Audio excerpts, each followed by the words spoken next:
Okay, सबसे पहले तो मैं अपनी फ्लिक सर्कल फैमिली का तहे दिल से शुक्रिया अदा करना चाहता हूँ। मेरे बर्थडे पे तुम्हारी इतनी सारी विशेस देख के आई वाज ओवरवेल्म्ड। मतलब कि अपनी पूरी ज़िंदगी में इतनी सारी बर्थडे विशेस मैंने आज तक नहीं देखी। So it was a really special day for me and thank you all for making it so special. And अब इसी के साथ आगे बढ़ते हैं एंड मैं स्वागत करता हूँ आप सभी का फ्लिक ऑफ के एक और नए एपिसोड में, जहाँ पर हम अपकमिंग फिल्म्स को लेकर कुछ एक्साइटिंग अपडेट्स के ऊपर बात करेंगे। तो बिना कोई टाइम वेस्ट किए शुरू करते हैं। Stay tuned.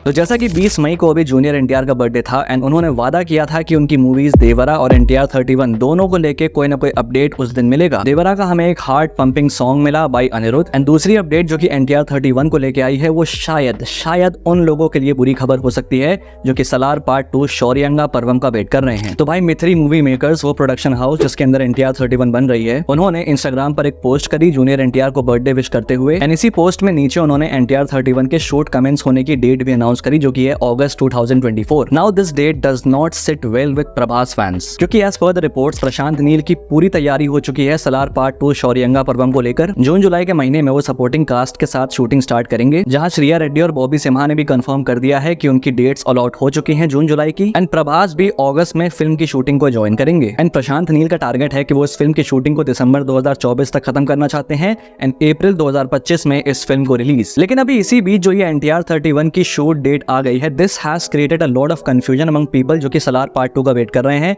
I am one of those people. क्योंकि अब सवाल आता है कि अगर एनटीआर 31 की शूटिंग अगस्त में शुरू हो रही है तो क्या सलार पार्ट 2 की शूटिंग अब फिर से पोस्टपोन होगी या फिर दोनों फिल्में साइमल्टेनियसली शूट होंगी। ऑल्दो दोनों फिल्म का एक साथ शूट होने के फेवर में मैं पर्सनली नहीं हूं, क्योंकि ये चीज प्रशांत नील के ऊपर काफी ज्यादा प्रेशर क्रिएट करेगी, क्योंकि भाई दोनों फिल्में बड़ी हैं एंड दोनों में बड़े स्टार्स हैं एंड दोनों पर ही साइमल्टेनियसली वर्क करना दोनों ही फिल्म्स की आउटपुट पर इफेक्ट करेगा। तो बहरहाल एनटीआर 31 ने काफी ज्यादा कंफ्यूजन क्रिएट करी हुई है एंड आई होप कि आने वाले दिनों में ये कंफ्यूजन क्लियर हो जाए। अब बात करते हैं नीतीश तिवारी के रामायण के बारे में। The 3 part magnum opus project जो कि अब 2 पार्ट का बन चुका है एंड सिर्फ और सिर्फ इसके फर्स्ट पार्ट को 835 करोड़ का बजट अलॉट किया गया है एंड इस फिल्म के लिए 350 डेज का शूटिंग शेड्यूल प्लान किया गया है जो कि दिसंबर 2025 तक चलेगा। इसके अलावा फिल्म में 2 मेजर कैरेक्टर्स को लेकर भी अपडेट आए हैं। सबसे पहले फिल्म में महादेव जी को भी दिखाया जाएगा, क्योंकि ऑब्वियसली महादेव भी रामायण का एक बहुत ही इंपॉर्टेंट हिस्सा है, जहां भगवान शिव प्रभु श्री राम के सामने अपने प्योरेस्ट फॉर्म में अपीयर हुए थे जब उन्होंने रामेश्वरम में उनकी पूजा करी थी एंड फिल्म में भी हमें यही ट्रांसक्रिप्ट देखने को मिलेगा। And as a cherry on top ये भी कहा जा रहा है कि इस फिल्म में महादेव को पोर्ट्रे करने के लिए मोहित रायना को अप्रोच किया गया है। मोहित रायना जिन्होंने पहले भी महादेव का किरदार निभाया था देवों के देव महादेव में and he has done one of the most iconic portrayal of Mahadev on screen. मतलब उन्होंने जिया है इस रोल को एंड अब दोबारा से वो आइकॉनिक पोर्ट्रेयल हमको नीतीश तिवारी के रामायण में देखने को मिलेगा, ऐसी खबर है। एंड अगर ऐसा होता है तो भाई साहब मजे आ जाएंगे। एंड दूसरी बड़ी कैरेक्टर अपडेट है हनुमान जी को लेकर, जिसको रिपोर्टेडली सनी देओल प्ले कर रहे हैं इस फिल्म में। एंड अब ऐसी रिपोर्ट आई है कि हमको हनुमान जी की एक स्पिन ऑफ मूवी देखने को मिलेगी जिसमें सनी देओल अपने इस रोल को रेप्राइज करते हुए नजर आएंगे एंड ये फिल्म नीतीश तिवारी के रामायण का हिस्सा बनेगी। अब बात करते हैं रणबीर कपूर के एक और बड़े प्रोजेक्ट के बारे में जो कि है ब्रह्मास्त्र 2। अब देखो, ब्रह्मास्त्र पार्ट 1 में अपने शॉर्टकमिंग्स थे, द बिगेस्ट वन बीइंग कि फिल्म का फोकल पॉइंट लव को बना दिया गया, जबकि इतना कुछ बिगर और बेटर था फिल्म में। बट यस, चीजें इतनी बुरी तरह नहीं बिगड़ी हैं अभी भी एंड आयान मुखर्जी ने भी पार्ट 1 के क्रिटिसिज्म को एक्सेप्ट किया एंड उन्होंने इस बात को माना that there is so much that could have been done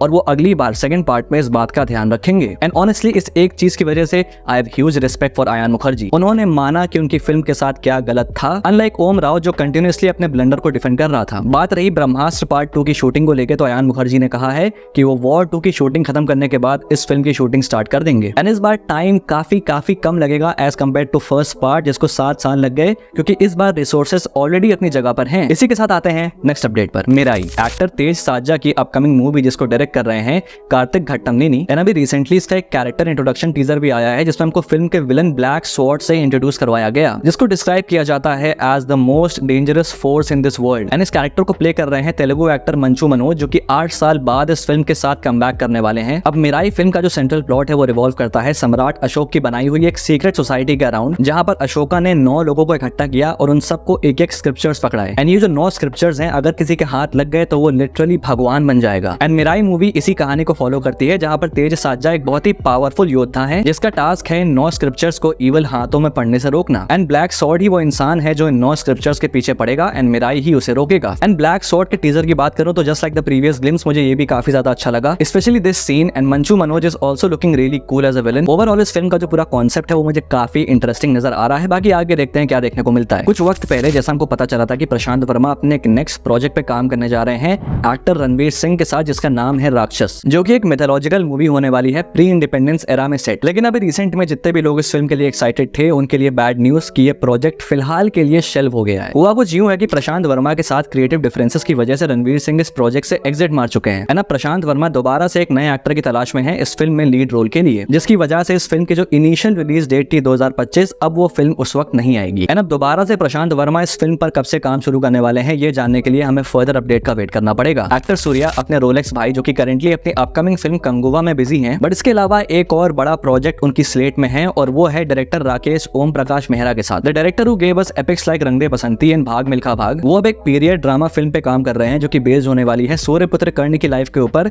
and इसमें कर्ण का रोल प्ले करेंगे एक्टर सूर्या एंड उनके साथ इस फिल्म में जानवी कपूर भी होंगी। ये एक 2 पार्ट फिल्म है जिसका इनिशियल बजट 600 करोड़ था, लेकिन अब इस बजट को कम किया गया है to ensure financial feasibility and इसकी शूटिंग इसी साल शुरू हो जाएगी। अब बात करते हैं SRK की अपकमिंग फिल्म किंग के बारे में, जिसमें वो एक डॉन का रोल प्ले करने वाले हैं और ये एक एक्शन थ्रिलर फिल्म होगी जिसमें सुहाना खान भी उनके साथ दिखेंगी। बट ये चीज तो हमें ऑलरेडी पता है, लेकिन जो लेटेस्ट अपडेट इस फिल्म को लेकर आई है वो ये है कि इसमें SRK जो डॉन का रोल प्ले कर रहे हैं उसकी एज 60s में होने वाली है। Now this thing alone adds a really different dynamic to this film, क्योंकि हम काफी कुछ डिफरेंट एक्सपेक्ट कर सकते हैं इस फिल्म से। इनफैक्ट एक लुक भी लीक हुआ है SRK का इस फिल्म से, जिसमें we can see him in white beard and salt pepper hair. अभी तक जहां लग रहा था कि भाई एक डॉन होगा, यूजुअल एक्शन फिल्म होगी, लेकिन इस एज फैक्टर को देख के लगता है that makers are going in some different direction this time, और ये काफी अनकन्वेंशनल एक्शन मूवी हो सकती है। And watching SRK as a 60-year-old bad ass don will be a sight to behold. And honestly इस अपडेट के बाद से मैं इस फिल्म को लेके और ज्यादा एक्साइटेड हूं एंड आई होप कि हमें जल्दी से इस फिल्म को लेके और चीजें देखने को मिले। Thalapathy Vijay is the greatest of all time, जो कि फुल स्विंग में अपने सितंबर रिलीज की तैयारी में लगी हुई है। डायरेक्टर वेंकट प्रभु ने रिसेंटली एक्स पर एक पोस्ट भी शेयर करी ये अपडेट देते हुए कि थलपति विजय के साथ जो VFX वर्क है वो पूरा हो चुका है एंड इसमें हम पूरा सेटअप देख सकते हैं। एंड जैसा कि हमको मालूम है कि इस फिल्म में थलपति विजय का एक यंगर वर्जन हमको देखने को मिलेगा एंड उसको बनाने के लिए वही सेम टेक्नोलॉजी यूज करी जा रही है